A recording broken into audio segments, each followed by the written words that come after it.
Hébreux chapitre 11, verset 5 jusqu'au verset 6. Hébreux 11, verset 5 à 6. Je vais parler ce dimanche sur le mystère de l'enlèvement. Alléluia. Le mystère de l'enlèvement. Parce que notre Église, Parole de Grâce, pour ceux qui sont nouveaux, nous annonçons régulièrement ici les retours de Jésus-Christ. Et nous ne faisons pas qu'annoncer cela, nous enseignons aussi à l'Église de comment s'y préparer. Comment se préparer pour ce grand événement de l'Église de Jésus-Christ sur la face de la terre. Parce que Jésus-Christ prendra son Église de façon très puissante. Ça va être la grande manifestation de la puissance de Dieu. Le jour de l'enlèvement va être un jour de la manifestation puissante de la gloire de Dieu. Ça va se passer en une seconde, mais une grande puissance de Dieu sera manifestée ce jour-là. Nous allons essayer de rentrer dans la parole pour voir qu'est-ce qu'il en est, qu'est-ce que Dieu dit. Alléluia. Et pour ceux qui sont déjà à l'église, qui ont suivi cet enseignement, c'est un rappel aussi pour vous. Et pour que nous soyons tous ensemble assis dans un même fondement de la parole du Seigneur. Alléluia. Amen. Alléluia. Amen. Amen. Dans les dimanches qui vont venir après, je vais faire des réunions, pas des réunions, mais en tout cas des séances spéciales, des prières pour les gens qui sont malades. Le Seigneur m'a beaucoup parlé de ça. Et le Seigneur m'avait visité pour me donner un message concernant l'onction des guérisons. Mais j'avais un challenge par rapport à cette onction de guérison. Je devais me battre contre des esprits. Il m'a donné la direction sur ces choses-là. Mais il y a 3 dimanches passés, Dieu a commencé à faire sur moi cette chose surnaturelle. C'est très impressionnant parce que j'étais chez moi à la maison et du coup, le feu est tombé sur ma tête. J'ai eu très peur ce jour-là. J'ai eu très peur.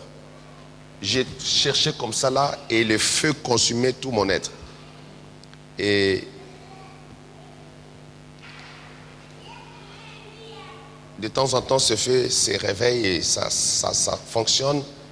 Et je me suis rappelé ce qu'il m'avait dit. Et par la foi, je vais commencer à prier pour les malades ici. Pour que Dieu surtout libère les personnes qui sont souffrantes dans leur corps. Alléluia. Et que Dieu restaure la santé de plusieurs de ses enfants. Amen. On va prendre le temps de se préparer dans la prière pour ça. Et le reste, Dieu va faire. Alléluia.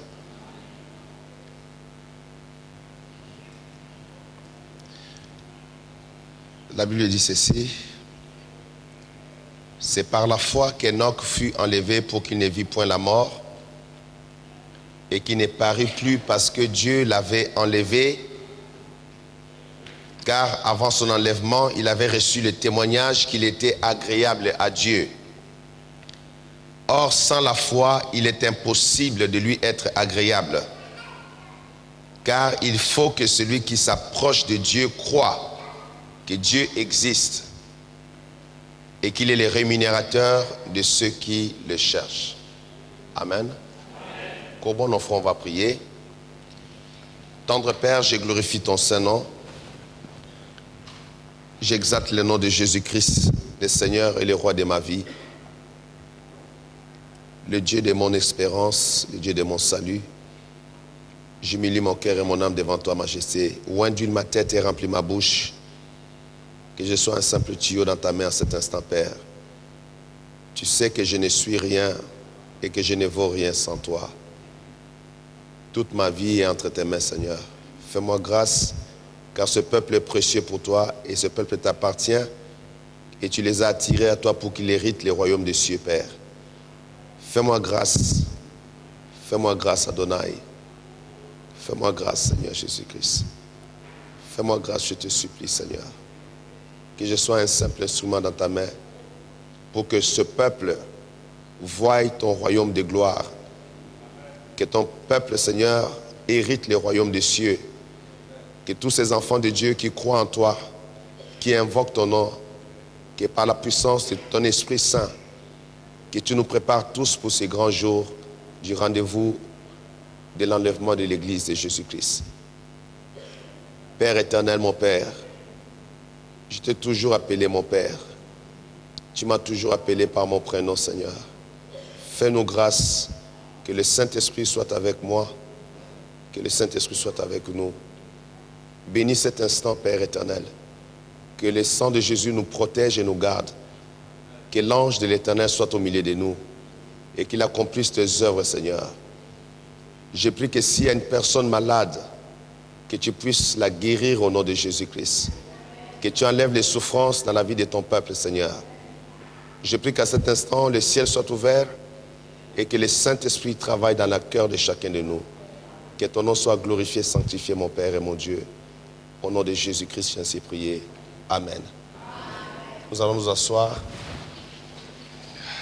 Est en train d'annoncer à toute son Église, aux quatre coins de la terre, qu'il est en train de revenir, qu'il est à la porte.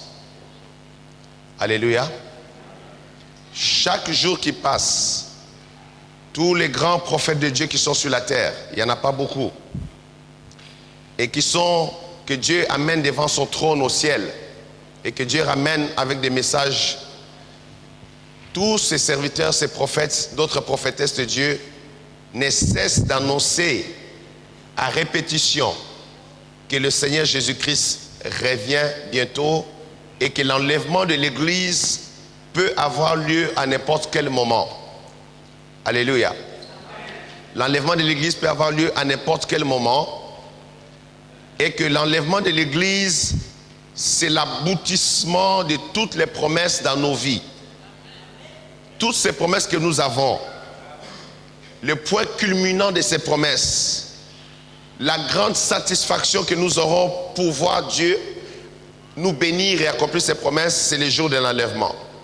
Dites-moi amen. Et le jour de l'enlèvement, je disais tantôt avant que nous commencions l'enseignement, ça va être un jour d'une grande démonstration de la puissance de Dieu. Ça va être un jour d'une grande démonstration de la puissance de Dieu. Pourquoi je dis ces choses? Parce que ce jour-là, une grande gloire de Dieu descendra du ciel. Et les morts qui sont dans les tombeaux, peut-être depuis 2000 ans, leurs os se sont décomposés au point que c'est devenu poussière. Alléluia. Malgré qu'ils sont devenus poussière, le Dieu des cieux, le Dieu qui a créé le ciel et la terre, le jour de l'enlèvement, il va ramener tous ces hommes, ces femmes chrétiens qui ont marché dans la crainte de Dieu, dans la sanctification, qui ont été ensevelis. En une fraction de seconde, tous ces corps vont se recomposer, tous ces corps vont ressusciter, et tous ces corps vont être transformés. Alléluia. Et en une seconde, à la fraction d'une seconde, la Bible parle de cela au clin d'œil. Quand tu fais un clin d'œil comme ça, c'est ça la rapidité de l'enlèvement. C'est en une fraction de seconde, des millions et des millions et des millions de chrétiens qui sont sur la terre, ils vont quitter la terre instantanément pour rencontrer Jésus dans le désert. Il n'y a pas une puissance dans l'univers qui peut en une seconde prendre des millions de gens et les amener au ciel comme ça là. Ça n'existait pas. Voilà pourquoi je dis que le jour de l'enlèvement correspond à un jour d'une grande démonstration de la puissance divine. Alléluia. Mais nous allons essayer d'entrer dans la parole de Dieu. On nous parle d'un homme, un prophète de Dieu qui s'appelle Enoch.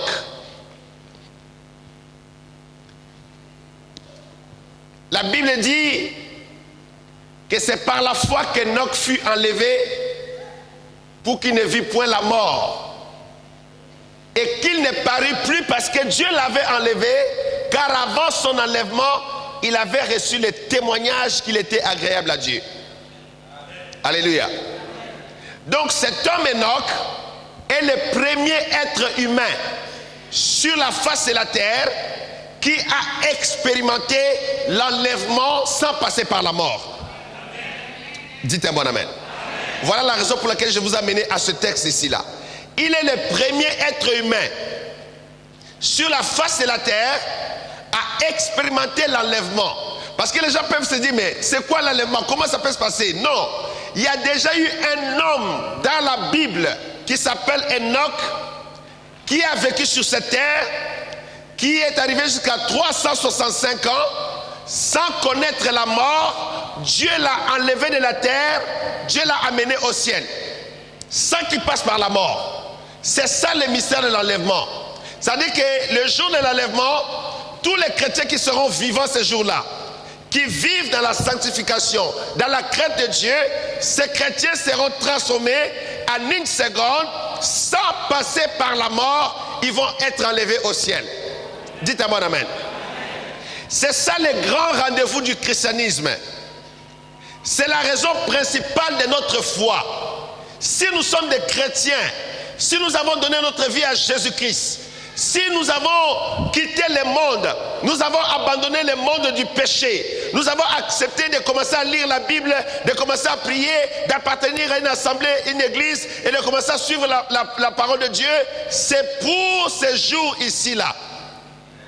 Les jours de l'enlèvement, c'est les jours les plus importants dans le calendrier de Dieu. Alléluia. Il y a des événements sur la terre qui sont importants. Mais l'enlèvement de l'église, c'est les jours les plus importants dans le calendrier de Dieu. Parce que les jours de l'enlèvement ici correspondent également au début de ce qu'on appelle les noces de l'agneau.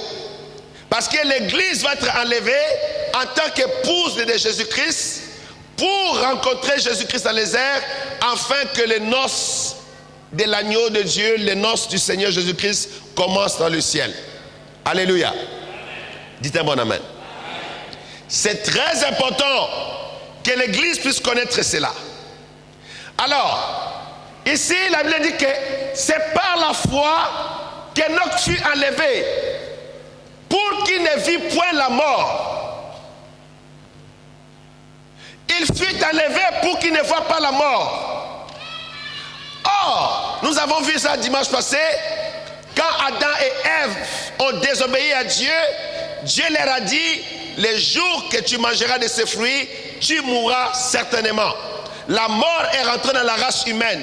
Tous les humains sont supposés mourir un jour. Nous naissons, nous vivons et puis nous mourrons. Alléluia. Maintenant, quand nous avons Jésus-Christ dans notre cœur, dans notre vie, nous avons l'espérance. Nous avons l'espérance en tant que des chrétiens que nous avons la possibilité de ne pas passer par la mort en étant enlevés au ciel par Jésus-Christ. Le problème, c'est que nous ne connaissons ni le jour ni l'heure. Nous ne savons pas quand est-ce que cela va arriver. Nous ne savons pas comment ça va se passer, à quel moment ça va se passer. Nous savons seulement que cela arrivera et cela est possible parce qu'il y a un homme que Dieu a déjà utilisé dans la Bible pour qu'il soit un modèle de l'enlèvement, un précurseur de l'enlèvement. Il fut enlevé pour qu'il ne voie point la mort.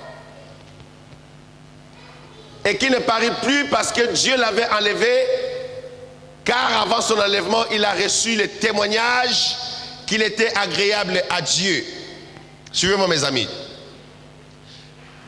Quand nous devenons des chrétiens, souvent nous n'avons aucune idée de la gloire que Dieu nous a accordée en devenant chrétiens. Ce n'est pas une petite chose d'être chrétien. Parce que quand nous sommes chrétiens, nous passons de la mort à la vie. Nous passons des ténèbres à la lumière. Et nous passons de la puissance de Satan à Dieu. Quand nous devenons des chrétiens, il y a un transfert. Il y a un transfert qui s'est fait. Nous ne devenons pas chrétiens comme ça dans le vide. Il y a un transfert. Avant de devenir chrétiens, nous étions morts spirituellement. Nous vivions dans la mort spirituelle. On était vivants physiquement, mais morts spirituellement. Quand nous étions sans Jésus-Christ, nous étions dans les ténèbres, sous la domination des puissances des ténèbres, sous la domination de Satan, des démons, des malédictions, de tous les esprits impurs. Et puis nous étions sans vie. Alléluia. Nous étions sans vie. Mais maintenant que nous avons reçu Jésus-Christ, nous avons reçu la vie. Dites un bon amen. Quand nous avons reçu Jésus-Christ, notre esprit est né de nouveau. Nous sommes devenus membres de la famille de Dieu. Alléluia. Nous ne sommes plus dominés par les ténèbres, mais la lumière de Jésus-Christ éclaire notre esprit. La lumière de Dieu illumine nos âmes. Nous sommes conduits par la lumière de Dieu. Et nous avons la parole. Alléluia. Et quand nous avons la parole, nous avons l'Esprit de Dieu en nous. Le Saint-Esprit vient dans nos cœurs et le Saint-Esprit dans nos vies fait un mystère. Voilà pourquoi je vous enseigne ces choses ici dans l'église ici. Pour que vous compreniez qui vous êtes. Quelle est votre vraie identité. Pourquoi je parle de la robe blanche tout le temps. Pourquoi je vous interpelle tout le temps que tout ce que nous sommes en train de faire, Dieu va nous bénir. Dieu va pouvoir nos besoins. Nous allons avoir des témoignages. Il y aura des mariages à l'église. On va acheter des voitures si nous voulons. On va acheter des maisons si nous voulons. Mais en faisant toutes ces choses, préparons-nous chaque jour à la rencontre du Seigneur. Préparons nos cœurs à rencontrer Jésus-Christ. Il est possible que quand nous avons Jésus dans nos cœurs, de ne pas passer par la mort. Mais, même si la mort arrivait, nous ne mourrons pas comme les païens. Nous dormons. Ah, je parle à quelqu'un là. Nous ne mourrons pas comme les païens, nous dormons. Nous rentrons dans un sommeil. Au bout d'un moment, Dieu va nous réveiller au jour de l'enlèvement. Alléluia. C'est pourquoi Jésus a dit, si quelqu'un croit en moi, il vivra quand bien même il sera mort. Come on people, alléluia. Il vivra quand bien même il serait mort. Le grand problème de l'église, c'est ce problème de la mort. Donne-moi rapidement 2 Timothée chapitre 1 verset 10. Et puis on va revenir ici là. 2 Timothée chapitre 1 verset 10. Suivez attentivement. Il dit ceci. Et qui a manifesté maintenant par l'apparition de notre Sauveur Jésus-Christ, qui a détruit la mort et a mis en évidence la vie et l'immortalité par l'évangile. Suivez mes amis. Il faut comprendre la parole, connaître la parole. Quand tu reçois l'évangile, je dis à un chrétien, ne joue pas avec ta foi. Ce qui est là, l'islam ne peut pas te donner ça. Le bouddhisme ne peut pas te donner ça. L'hindouisme, le shintoïsme ne peut pas te donner ça. Jésus-Christ est le chemin, la vérité et la vie. La Bible dit que nul ne vient au cœur que par lui. Il est la résurrection et il est la vie. Suivez attentivement ici là. Regardez la puissance de l'évangile de Jésus-Christ. Paul dit, je n'ai pas honte de l'évangile, car c'est la puissance de Dieu pour le salut de quiconque croit. Je voulais entendre des amens ici là. L'évangile, c'est la puissance de Dieu pour le salut. Salvation, l'obico, pour le salut, la délivrance, la restauration pour quiconque croit. Maintenant, l'évangile est puissant, mes amis. Pourquoi? La Bible dit qu'il a été manifesté maintenant l'apparition de notre Seigneur Jésus-Christ. Jésus-Christ a détruit la mort. Follow me. Suivez attentivement. Je sais que beaucoup ne comprennent pas ça. Je suis là pour expliquer ces choses. Jésus-Christ a détruit la mort. C'est pourquoi quelqu'un qui croit en Jésus-Christ, en réalité, il ne meurt plus. Il peut quitter ce corps physique, mais il rentre directement dans la gloire de Dieu. Est-ce que vous comprenez cela? Parce que Jésus a détruit la mort. Il a détruit la puissance de la mort. Il a détruit celui qui avait le pouvoir de la mort, ça veut dire Satan. Mes amis, suivez-moi. C'est Jésus-Christ, le Fils de Dieu, qui a la clé de la mort et de séjour de mort pendant qu'on parle. Comme nous sommes là les chrétiens, aucun magicien si puissant soit-il sur la terre, aucun sorcier si puissant soit-il, ne peut enlever la vie à un chrétien. Je voulais entendre un bon amen ici là. Alléluia. Alléluia. Aucun sorcier, aucun magicien ne peut ôter la vie à un chrétien. Parce que c'est Jésus-Christ qui a la clé de la mort et des séjours de mort. C'est lui qui donne la vie. Parce que pourquoi? Jésus-Christ a détruit la mort. Suivez, follow me. Je sais que vous avez seulement la notion que Jésus a vaincu la mort. Tu peux vaincre quelqu'un, la personne reste vivante. Jésus-Christ n'a pas seulement vaincu la mort, il a détruit la mort. Est-ce que je parle à quelqu'un ici là? Comprenez ce verset attentivement. Jésus n'a pas seulement vaincu la mort. Oui, il a vaincu la mort. Mais au-delà de vaincre la mort, il a détruit la mort. Il a saccagé la mort. Il a dépouillé la puissance de la mort. Il a enlevé l'autorité de la mort. Il a brisé la mort. Voilà pourquoi nous les chrétiens, on n'a pas peur de la mort. Voilà pourquoi l'apôtre Paul dit, la mort m'est un gain. Comment un homme peut dire que la mort lui est un gain? Tout le monde a peur de la mort. Parce que Paul savait, si la mort arrive, c'est un transfert. Il quitte ce corps, il rentre dans la gloire de Dieu. Il arrive dans la présence de Jésus-Christ. Alléluia. Alléluia. Alléluia. Paul dit, la mort m'est un gain. Waouh. Un gain, Paul. Comment la mort est un gain? Suivez mes amis. Pour les chrétiens, la mort devient une opportunité d'aller vite vivre avec Jésus-Christ au ciel. Tu quittes cette vie sur terre et automatiquement tu apparais. Les anges de Dieu te prennent, ils t'escortent jusque dans la gloire de Dieu.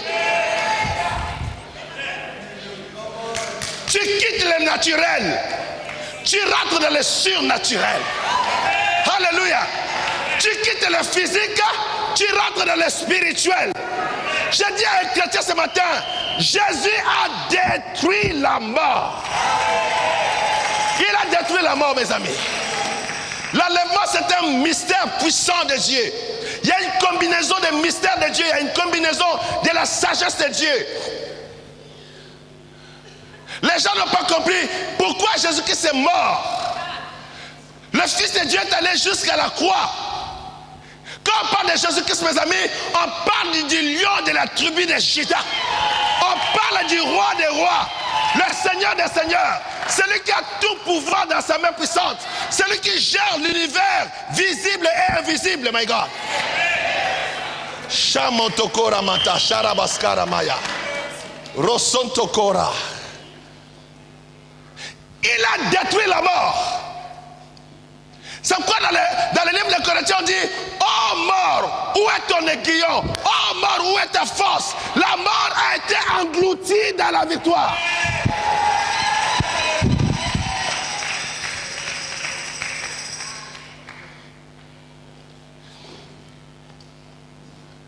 Un jour j'ai prié pour une dame.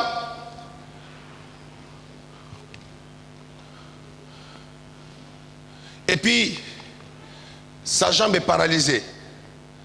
Elle est venue normale. Et puis pendant la délivrance, elle a perdu sa jambe. Sa jambe, quand elle s'est levée, la jambe...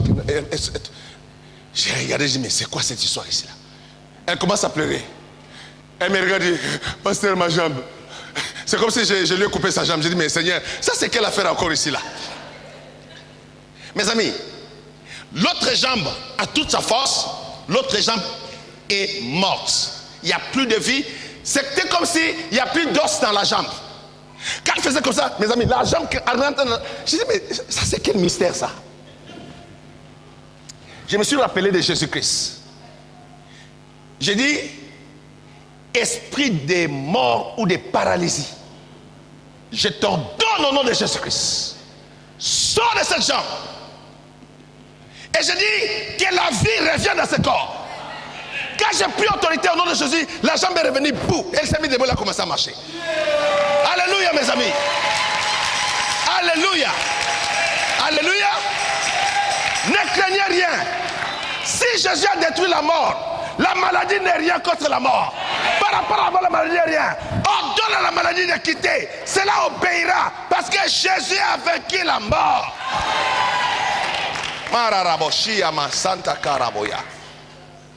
Alléluia, mes amis. Alléluia. Il a détruit la mort. Pas simplement vaincu, mais détruit. Il destroy it. Vous devez connaître Jésus, aimer Jésus, vivre la communion avec Jésus. Il a l'autorité sur toutes choses. Suivez maintenant. Non seulement il a détruit la mort, mais la Bible dit quelque chose d'extraordinaire, qu'il a mis en évidence la vie et l'immortalité par l'évangile. Alléluia.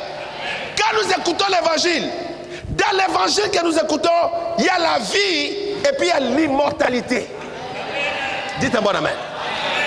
Non seulement l'évangile nous communique la vie, parce que la parole de Dieu c'est la vie.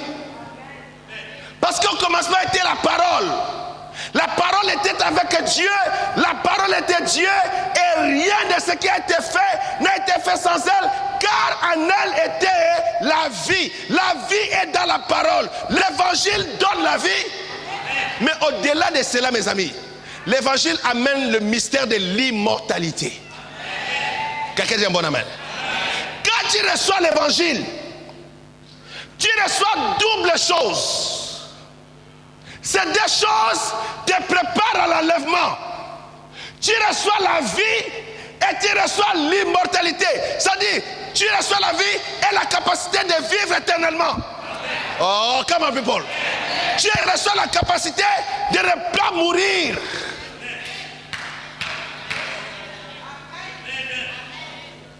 Au point que, même si tu mourais aujourd'hui ou demain, mais personne ne va mourir ici au nom de Jésus-Christ. Même si la mort arrivait, l'immortalité et la vie resteront même dans tes os. Oh.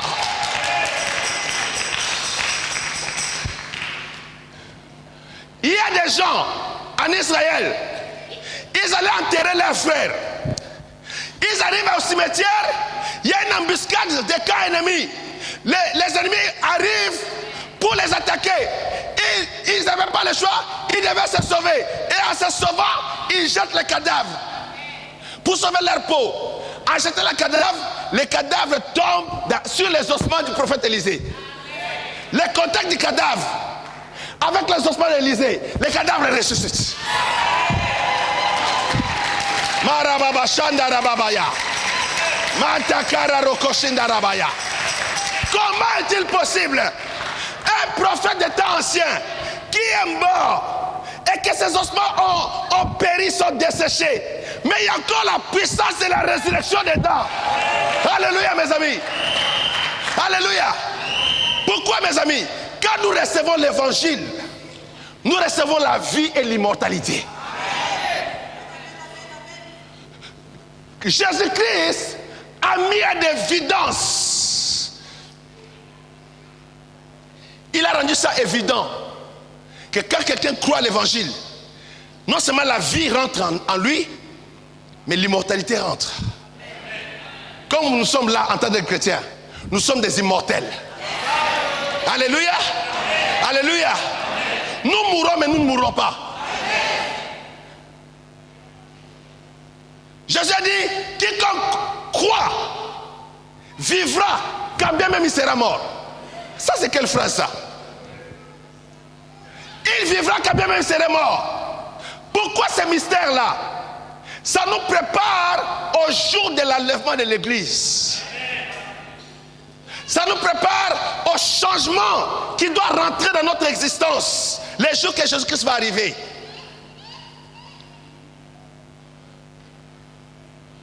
Voilà pourquoi Pourquoi je ne joue pas avec l'évangile? Hier, on se disait, après la réunion extraordinaire qu'on a eue à Brest, à l'église de Brest, on se disait, merci Seigneur de nous avoir fait grâce de venir enseigner à ce peuple. Et ce peuple a soif de l'évangile. Et nous avons vu l'Esprit de Dieu, à la fin, l'onction de Dieu a soufflé dans la salle, my God. Hein? Mouyabi aime ça quand l'onction descend quand on faisait les réunions. Lui, il attend seulement, c'est-à-dire que si le pasteur rate ce moment-là, c'est comme si on a échoué la mission. La présence de Dieu a soufflé, a saisi les gens à gauche, à droite. Presque toute la chorale était par terre, dans la gloire de Dieu. Des délivrances qui s'opéraient. Et pendant qu'on était en chemin, on nous appelle pour nous dire que non, une sœur est en train de dire là-bas que pendant que je faisais le service, elle a vu le feu descendre et puis le vent souffler. C'est pourquoi les gens tombaient. Tout ça, c'est la richesse de l'évangile. C'est ce que Paul dit, car l'évangile, c'est la puissance de Dieu. Mes amis, c'est la puissance de Dieu. Je répète, c'est la puissance de Dieu pour le salut de quiconque croit. Puissance de Dieu. Ta vie ne sera pas médiocre. Le diable ne jouera pas avec toi parce que tu as cru à l'évangile. Le miracle devient possible parce que tu as cru à l'évangile. La gloire de Dieu te saisira parce que tu as cru à l'évangile. La délivrance arrivera parce que tu as cru à l'évangile de Jésus-Christ. Mararaboshia. Oh Rabasha. Alléluia. Alléluia. Alléluia, mes amis. Dites un amen convaincant. Amen. Alléluia. Suivez-moi, mes amis. La gloire de Dieu commence à couvrir cette salle. Oh my God. La vie et l'immortalité. Nous ne sommes pas habitués à ce genre d'enseignement. De comprendre que les chrétiens marchent avec la sémence de l'immortalité en eux.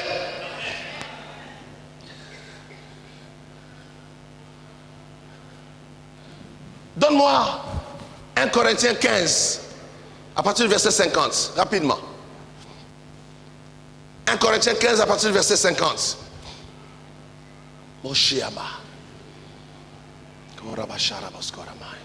S'il vous plaît, suivez ces choses, c'est très important ce que j'enseigne aujourd'hui. Paul enseigne à l'église, il dit ceci: ce que je dis, frère, c'est que la chair et le sang ne peuvent hériter le royaume de Dieu et que la corruption n'hérite pas l'incorruptibilité. Suivez attentivement, s'il vous plaît. Pourquoi j'insiste ici sur la sanctification, sur la marche de la crainte de Dieu? C'est à cause de l'enlèvement. Parce que ceux qui ne sont pas sanctifiés n'hériteront pas le royaume de Dieu. Dites amen à la parole. Ceux qui ne marchent pas dans la crainte de Dieu n'entreront pas dans le royaume de Dieu. Et la Bible dit que la chair et le sang, flesh and blood, ne peuvent pas hériter le royaume de Dieu.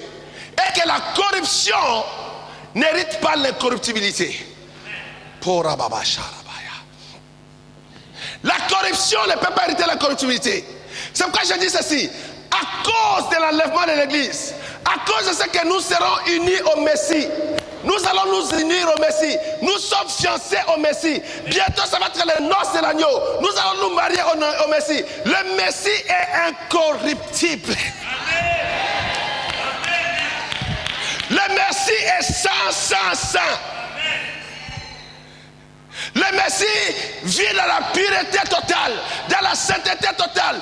La Bible dit qu'il n'y a en lui aucune iniquité, aucune faute, aucun blasphème. Le Messie vit dans la sainteté, dans la pureté. Voilà pourquoi c'est dit ceci: la chair et le sang ne peuvent hériter le royaume de Dieu. Ça là, ça ne va pas rentrer. Ne donne pas trop d'importance à cette chair-là. Je parle à quelqu'un. Ne te tue pas à cause de cette chair-là. Écoutez mes amis, la chair-là que vous voyez, Tu peux lui donner du fromage le matin, du filet mignon le soir. Tu lui donnes les parfums sauvages des Dior. Tu mets les Versace, tu mets les Gucci, tu mets tout. La chair ne te dira jamais merci un jour. Jamais la chair ne te dira merci. La chair est gourmand à l'excès. Il demande toujours, il demande toujours, il demande toujours, il demande toujours. Ne sois pas esclave de la chair. Ne sois pas esclave de la chair. Si tu commences à boire l'alcool, la chair demandera toujours l'alcool tous les jours. La chair, c'est la chair.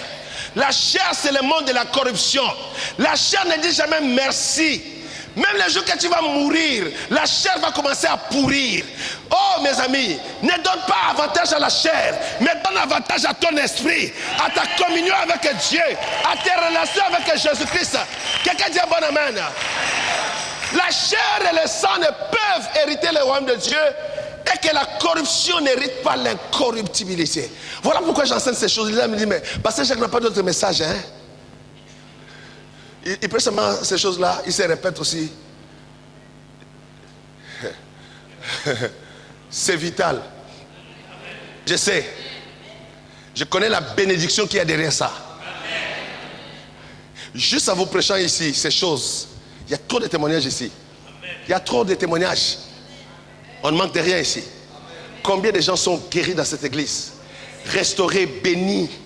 Les gens qui n'avaient pas la paix ont la paix. Oh my God.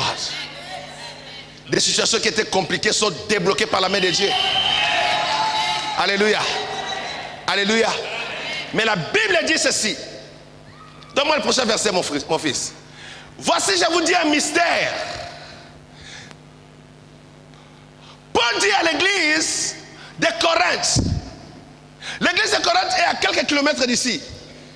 C'est en Grèce. Il y avait Corinthe, il y avait Éphèse.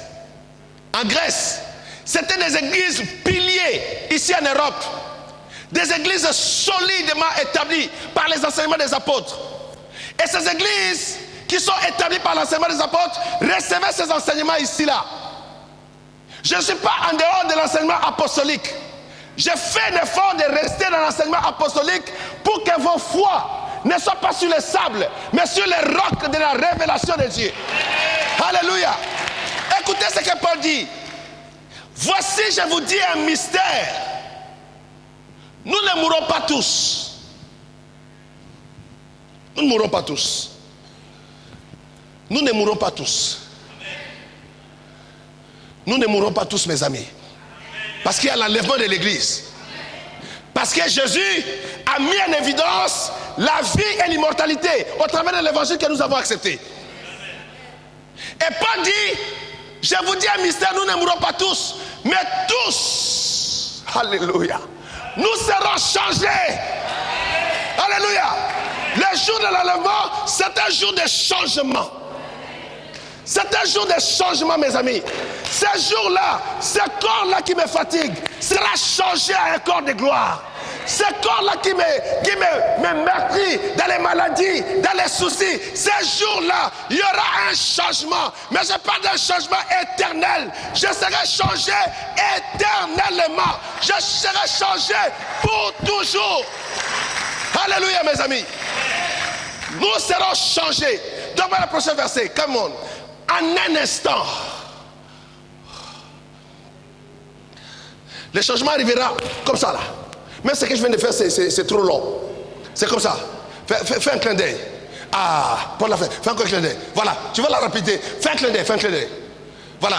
Quand tu fais comme ça là, ça va être comme ça là. En un instant. Regardez la rapidité de la puissance de Dieu. À la vitesse lumière. La Bible dit en un instant, en un clin d'œil, à la dernière trompette. My God. Pourquoi il parle de la dernière trompette? S'il y a une dernière trompette, c'est qu'il y a une première trompette. Parce qu'en Israël, il y avait deux trompettes. Quand Israël marchait, il y avait deux trompettes. La première trompette sonnait, c'était la trompette du rassemblement. Pour rassembler le peuple. Et quand la première trompette sonnait, quand Josué sonnait, la première trompette, bon, peuple entend la première trompette, dit, ah, c'est le rassemblement. Ils prennent leur sac, ils prennent leur bagage, ils se mettent en ordre des tribus. La tribu de Juda, la tribu de Benjamin, ainsi de suite. Ils s'alignent en ordre des tribus. Et ils attendent. Et quand ils attendent maintenant la deuxième et dernière trompette. La première trompette de l'église a sonné le jour de la Pentecôte à Jérusalem. Mararaboya. La trompette a sonné à Jérusalem.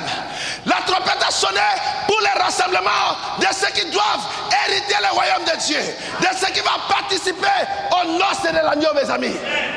Et jusqu'à aujourd'hui, nous sommes dans les rassemblements. Nous sommes en train de rassembler le peuple qui doit hériter le royaume de Dieu. Nous nous mettons en ordre de départ. Oh my God. Nous nous mettons en ordre de départ. Je te dis ce matin, mets-toi en ordre de départ. Mets-toi, prépare-toi. Parce que la dernière trompette va sonner bientôt. Je parle à quelqu'un ici là. L'église travaille pour les rassemblements. C'est quoi l'évangélisation? C'est les rassemblements. On est dans la première trompette. Le jour de la Pentecôte, le Saint-Esprit est descendu. L'église a été formée. Les rassemblements des saints ont commencé. Jusqu'aux extrémités de la terre. C'est les rassemblements des saints. Jusqu'aux extrémités de la terre. Jusqu'à Boulungu, jusqu'à Kananga, à Ouagadougou, à Douala, à Yamoussoukro. Partout on rassemble les gens. Là-bas au Gabon on rassemble les gens. Partout au Canada, aux États-Unis, chez les Japonais, chez les Chinois. C'est le rassemblement. C'est l'impact de la première trompette. La première trompette elle est puissante. Follow me, follow me. My God. Non seulement la première trompette est pour le rassemblement, la première trompette est pour le réveil. Je suis en train d'enseigner un enfant de Dieu ici là. Vous connaîtrez la vérité et la vérité vous affranchira. Vous devez connaître la parole de Dieu.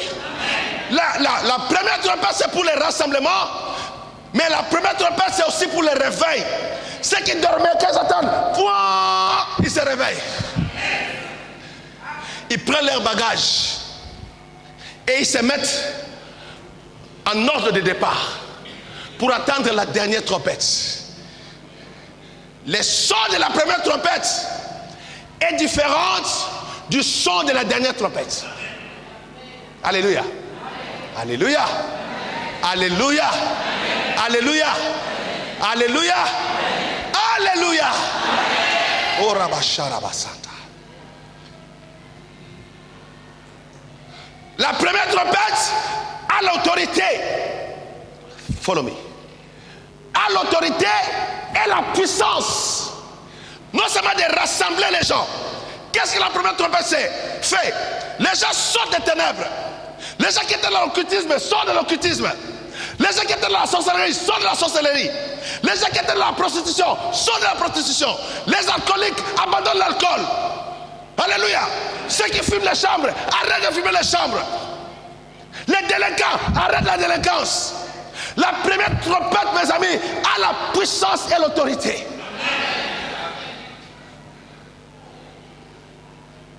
Ceux qui vivaient dans la malédiction, la première trompette brise ces malédictions. Libère les captifs des chaînes. La première trompette a l'autorité, la puissance de ramener le réveil parmi le peuple.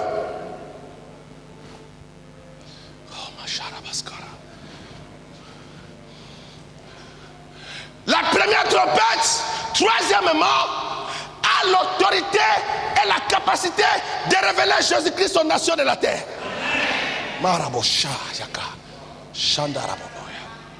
Il doit révéler. La première trompette sonne pour que le peuple qui vit dans les ténèbres puisse connaître qui est Jésus-Christ de Nazareth.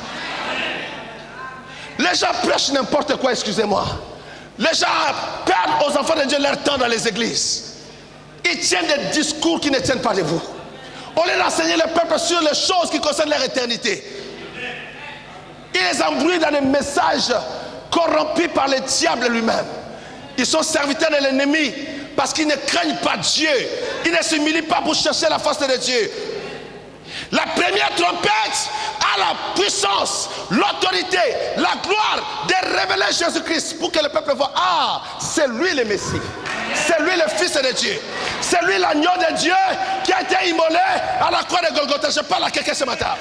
La première trompette révèle qui est Jésus-Christ. La première trompette révèle qui est le Fils de Dieu, qui est le Messie, qui est le Fils de Dieu. Pourquoi on l'appelle Alpha et Oméga? Pourquoi on le présente comme le pain de vie? Lui-même dit, je suis le pain de vie qui est descendu du ciel pour donner la vie au monde. La première trompette le présente en disant que regardez, c'est lui le pain de vie. Tu as besoin de la vie, va chez Jésus. Il n'y a pas d'autre chemin, il n'y a pas d'autre salut. Car il y a un seul médiateur entre Dieu et les hommes. C'est Jésus-Christ de Nazareth. C'est Jésus le médiateur. Peuple de Dieu, la première trompette nous rappelle que le voile a été déchiré. Le jour que le Messie était crucifié à la croix, le voile s'est déchiré d'en haut jusqu'en bas pour dire aux rachetés que le chemin est libre. Vous pouvez entrer, vous pouvez aller vers le Père de gloire. Vous pouvez entrer pour voir la gloire de Dieu. Le chemin du lieu très saint est ouvert à toute la race humaine, à condition qu'ils reçoivent Jésus-Christ dans leur vie.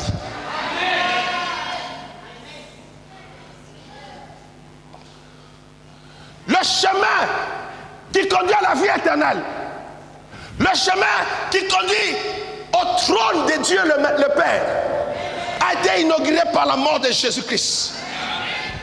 Aucune religion de la terre ne peut t'amener à Dieu le Père. Aucune religion, aucun prophète de la terre ne peut t'amener à Jésus-Christ. Tu dois croire qu'il est le Fils de Dieu. Tu dois accepter l'œuvre de la croix. Ce qu'il a fait à la croix, aucun autre humain ne peut le faire.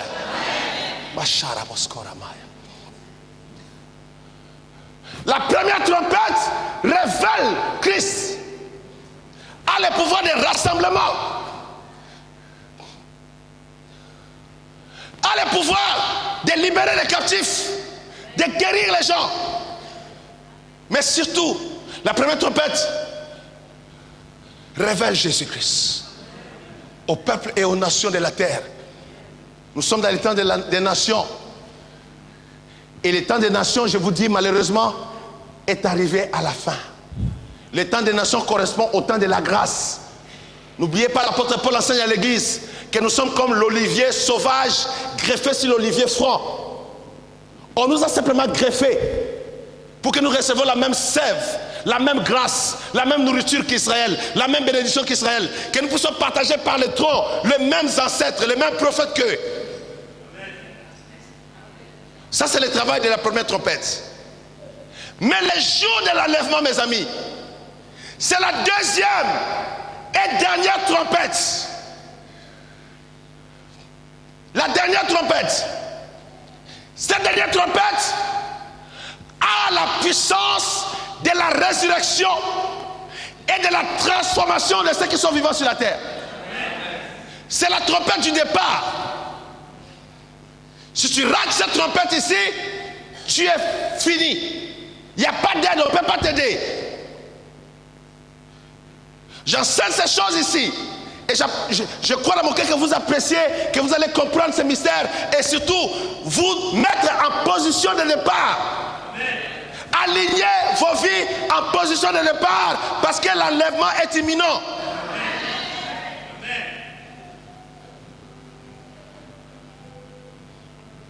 La dernière trompette a la puissance de la résurrection. Quand la dernière trompette va sonner pour dire c'est l'heure du départ, partons maintenant, allons-y, ça va être l'enlèvement. Mais la dernière trompette a le pouvoir de ressusciter les morts. Pourquoi il n'y a pas beaucoup d'amen? Regardez ceci. Un pécheur est tombé dans l'eau.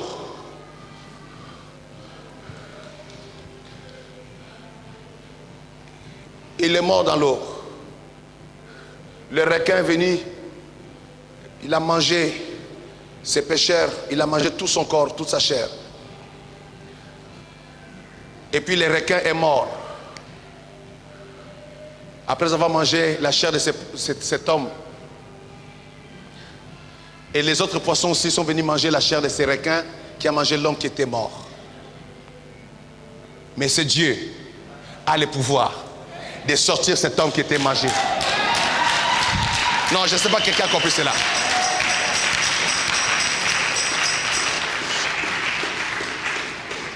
Nous parlons des chrétiens qui sont morts, calcinés par le feu, mangés par les lions. Ici en Italie, les gens vont voir malheureusement ces monuments qui est une catastrophe pour le christianisme. C'est Colisée où il y a eu des milliers de chrétiens mangés par des lions, déchirés par des tigres, au plaisir de ce peuple romain à l'époque. Mais ces gens-là, on a mangé leur chair par des lions, on a tout mangé. Les chiens ont même sucé le sang de leurs os. Mais la dernière trompette a l'autorité et la puissance de les ramener à la vie, de les ressusciter, de les ramener à la vie, mes amis. C'est pourquoi j'ai dit, les jours de l'enlèvement, c'est les jours de la démonstration de la grande puissance de Jéhovah Yahweh. Maraboshika mantakara rabashaya. Tous les morts vont ressusciter. Tous ceux qui sont morts il y a 2000 ans, enterrés partout sur la face de la terre, depuis que l'évangile a commencé, depuis que la première trompette a sonné, tous ceux-là, les jours de l'enlèvement, ils reviendront à la vie. Ceux qui sont morts dans les eaux vomiront leur corps. Ils reviendront à la vie. C'est la puissance de la dernière trompette. La puissance de la résurrection. Rappelez-vous, le secret de la puissance de la résurrection est dans l'arche de l'alliance. C'est à l'intérieur de l'arche de l'alliance de l'Éternel. Et cela est symbolisé par les bâtons d'Aaron qui avaient fleuri. Un bâton sec, dans lequel il n'y avait pas d'eau, il n'y avait pas de vie. Le bâton est sec. Le bâton a servi à Aaron de marcher dans le désert. Mais le jour du grand test, quand le peuple a contesté, et c'est seulement Aaron que Dieu a choisi. Dieu a dit, amenez tous vos bâtons devant la tente de l'Éternel. Seul le bâton d'Aaron a fleuri. Et le bâton d'Aaron dans l'arche de l'alliance de l'Éternel représente la puissance de la résurrection de Christ. Et je te dis que nous sommes un peuple d'alliance. Nous avons l'alliance avec Dieu par Jésus-Christ notre Seigneur. Dites un bon amen à la parole. Et la dernière trompette a le pouvoir, l'autorité de ramener à la vie tous les chrétiens morts. Alléluia. La dernière trompette a le pouvoir, l'autorité de transformer la chair mortelle que nous avons.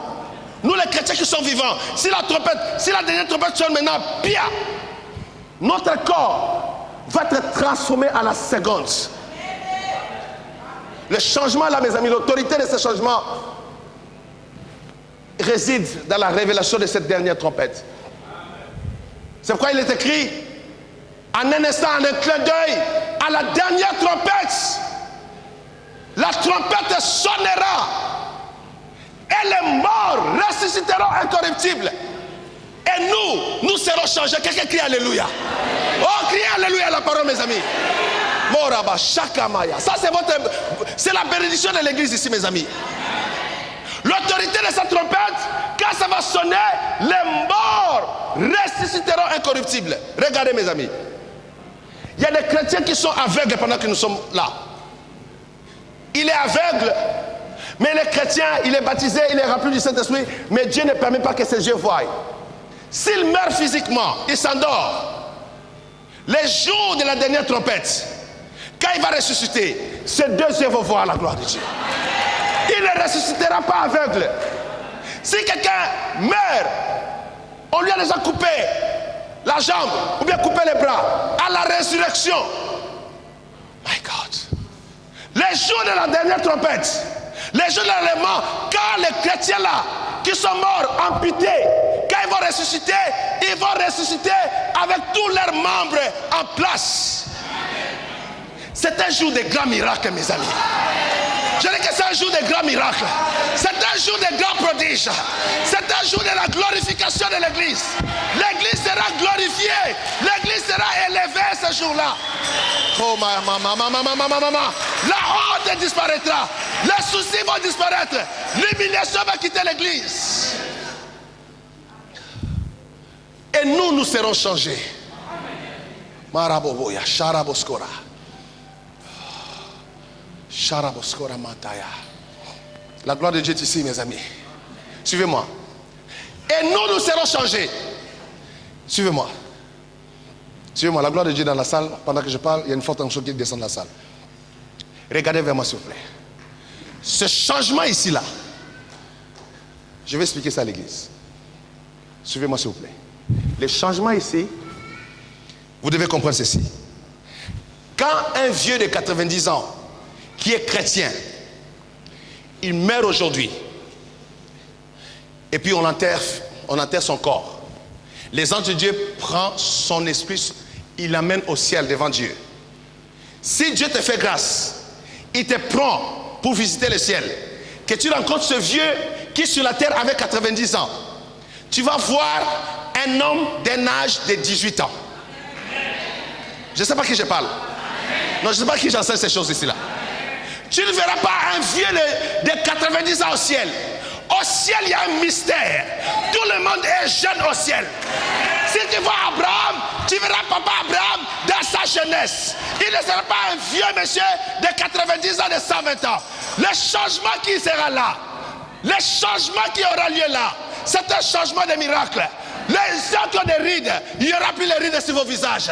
Parce que vous allez vivre dans un corps glorifié. Un corps qui sera éternel. Un corps qui ne connaîtra pas de soucis. Quelqu'un dit un bon amen. Vous parlez de la beauté sur la terre. Attendez le jour de l'enlèvement. Oh non, je ne sais pas qui j'enseigne ces choses. Come on people, come on. Alléluia. Alléluia. Je dis toujours, Dieu merci. Il n'y a pas de mariage au ciel. Dieu merci. Je dis souvent, mon épouse dit, j'ai une prière à faire à Dieu. Et puis elle me dit, quelle prière? Je dis, je vais demander à Dieu de faire une exception pour toi et moi, qu'on continue le mariage au ciel. Elle dit, mais toi tu n'as pas d'autre sujet de prière. Comment tu peux passer des choses comme ça? Je dis, calme-toi madame, calme-toi, c'est ma prière. Dieu merci, au ciel, il n'y aura pas de mariage.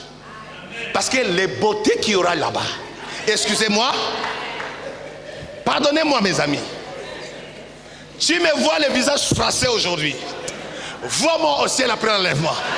Ah, je parle à quelqu'un comme...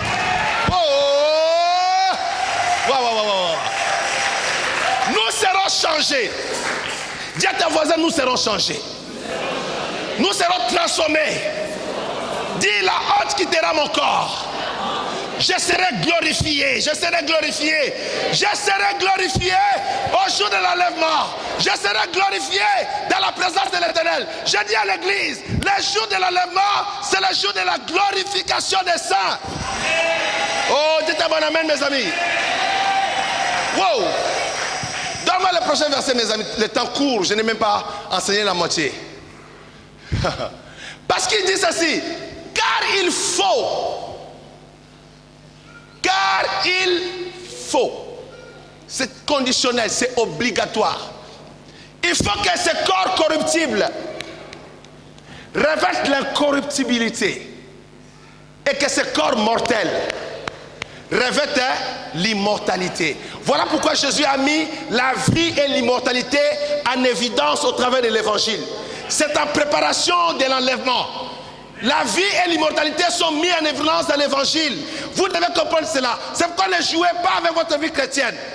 Je le répète ici chaque dimanche. On peut faire ta délivrance, mais prépare-toi à l'enlèvement.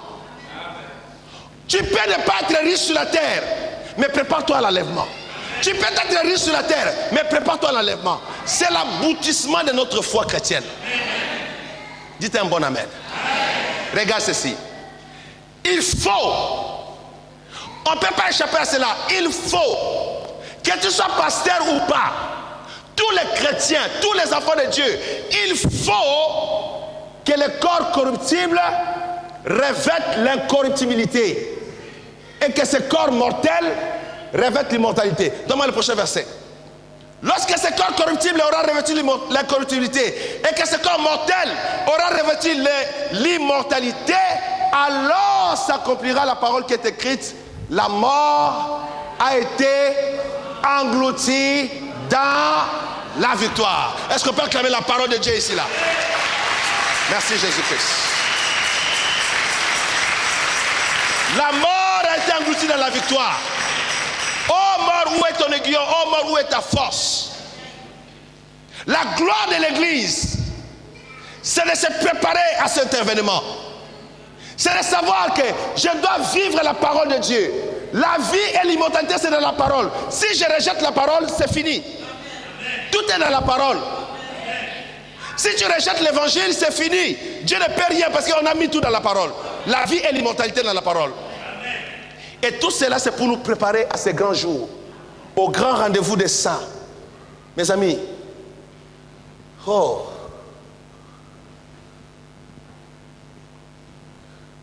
ce corps mortel, mortal body, le corps ici est mortel. Souvent, nous ne réfléchissons pas que nous sommes dans un corps mortel. Mortal body. Nous sommes dans un corps mortel. Nous oublions facilement que nous sommes dans un corps corruptible. Ce corps ici est corruptible. On est facilement corruptible dans ce corps ici là. Que tu sois archibishop ou pas, tu es dans un corps corruptible. Même moi, je suis dans un corps corruptible. Toi aussi, dans un corps corruptible. Est-ce que vous comprenez? Hein? Nancy, tu comprends ma fille? On est dans un corps corruptible. Amen. Un corps, hein? Mais l'évangile nous donne la possibilité que ce corps corruptible puisse revêtir l'incorruptibilité. C'est ça que le travail que Jésus a fait à la croix. Jésus-Christ, son travail à la croix, c'était pour nous rendre capables que notre corps corruptible puisse revêtir l'incorruptibilité. Et que ce corps mortel,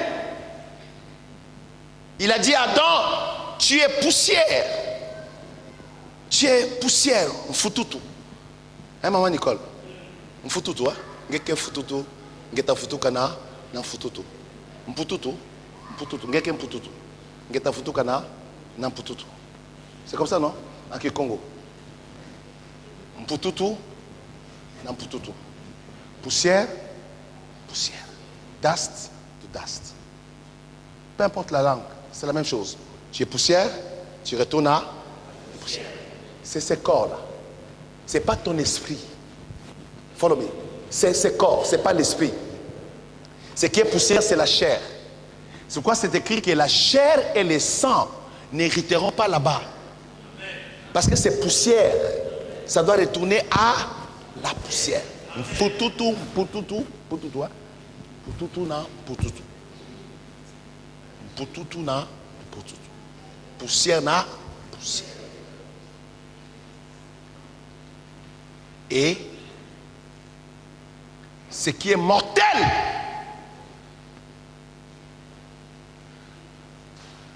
les francs-maçons, quand quelqu'un est à un certain degré de la sorcellerie, on lui dit, si tu recules, tu vas mourir. Il y a la sentence de la mort. Si tu nous abandonnes, tu vas mourir. Et les hommes sont liés par les pièges de la peur de la mort. Mais la Bible dit que Jésus-Christ a détruit la mort. Il a détruit la puissance de la mort. Voilà pourquoi j'ai dit aux francs-maçons, vous n'avez pas à craindre ces gens-là qui vous donnent des ultimatums. Venez à Jésus de Nazareth. Il va vous libérer de la puissance de la mort. Vous aurez la vie et la vie éternelle. Amen, mes amis. Amen. Tu étais dans l'ignorance, ta tante a dit, tu vas porter cette ceinture sur ta hanche et il ne faut pas te laver avec ça. Mais comment un homme, une femme ne peut pas se laver avec ça? Et si tu te laves avec ça, voilà ce qui est arrivé. Les ultimatums sataniques.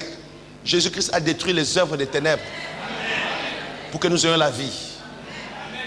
Pour que nous ayons la vie. La mort a été engloutie dans la victoire. Je clôture. Hébreux 11, verset 5.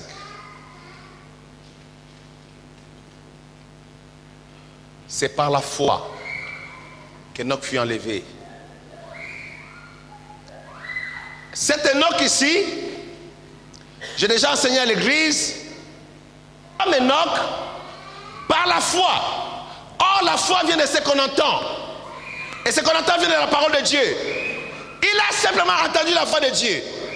Enoch, en son temps, il n'y avait pas de Bible. Il n'y avait pas d'église. Il n'y avait pas de pasteur. Il n'y avait pas d'anciens. Est-ce que vous me suivez? Il n'y avait pas quelqu'un qui va faire le suivi pour l'appeler à la maison. Sans église, sans Bible, sans texte. Il n'y avait pas de texte en son temps. Il n'y avait aucun texte. Les textes ont commencé avec Moïse. Moïse va venir plus tard. Là même Abraham n'est pas né. Même Noé n'est pas né ici. Donc il n'y a pas de texte. Dieu parle par voix audible et ceux qui entendent obéissent et marchent par la foi. Cet homme a écouté seulement la voix de Dieu. Il a obéi à la voix de Dieu. Il a commencé à marcher avec Dieu par la foi. Il n'avait pas de Bible, ni Ancien ni Nouveau Testament comme toi. Il n'avait pas d'église, il n'avait pas d'apôtre, pas de prophète. Il n'y avait pas de prophète nommé à ce temps-là. Il n'y avait pas de serviteurs autour de lui. Il n'y avait pas même des gens pour prier ensemble avec lui. Mais il a cru des vierges sages. Demande-lui de te donner l'amour de la parole et l'esprit de la prière. Surtout demande-lui de te donner la crainte de Dieu et l'esprit de la sanctification. Élève ta voix, commence à prier au nom de Jésus-Christ de Nazareth. Kora babasha, santo kora mata. Lora bashinda mata kara rashinda. Shandara boskora mata. Sharaboskora mata rara shara baba baba ya. Yandara rara shandara boshindara boskora mata. Lora raboshinda mata kara rashaya. Lora mata sharaboskora mata shara rasaya. Ora rabashanda rara rabashinda rara jora mata.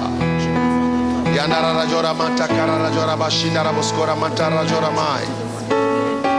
Ora karaboshia mata santo kora mata kara rashaya. Alléluia. Seigneur notre Dieu, fais-nous grâce. Fais-nous grâce Adonai Yahweh. Fais-nous grâce au nom de Jésus-Christ. Fais-nous grâce à vivre dans la sanctification, dans la crainte de Dieu, dans l'obéissance à la parole de Dieu. Fais-nous grâce de nous préparer pour ces grands rendez-vous des saints qui vont monter dans la lumière, qui vont monter dans la gloire éternelle de Dieu. Seigneur, fais-nous grâce pour les jours de l'enlèvement. Que je ne rate pas ces jours, Seigneur. Que je ne manque pas au rendez-vous, Seigneur. Fais-moi grâce. Merci pour ta fidélité. Merci pour ta bonté, Seigneur. Au nom de Jésus-Christ, nous avons prié. Amen. On peut acclamer le nom de Jésus-Christ.